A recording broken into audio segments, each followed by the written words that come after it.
পাকিস্তানিদের ক্রিকেটীয় জ্ঞানের স্বল্পতার কারণে পরিষ্কার আউটের পরেও বেঁচে গেলেন বিরাট কোহলি। দুবাই আন্তর্জাতিক ক্রিকেট স্টেডিয়ামে পরিষ্কার আউটের পরেও বেঁচে গেলেন ভারতীয় তারকা। দুই আম্পায়ারের কাছে আপিল করলেই পাকিস্তান পেয়ে যেত উইকেট। গুরুত্বপূর্ণ সময়ে বিরাট কোহলির উইকেট পাওয়া থেকে বঞ্চিত হয়েছে পাকিস্তান।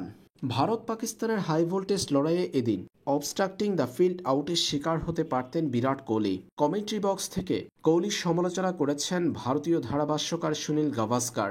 বিরাট কোহলি যে ভুল করেছেন সেটা অবস্ট্রাক্টিং দ্য আউটের পরিবেশ তৈরি করেছে বলে মন্তব্য করেছেন সুনীল গাভাস্কার। পাকিস্তানি ফিল্ডারের থ্রো করা বল নন স্ট্রাইক প্রান্তে হাত দিয়ে থামিয়েছেন বিরাট কোহলি। সিঙ্গেল নেওয়ার পর পাকিস্তানি ফিল্ডারের থ্রো করা বল হাত দিয়ে থামিয়েছেন কোহলি।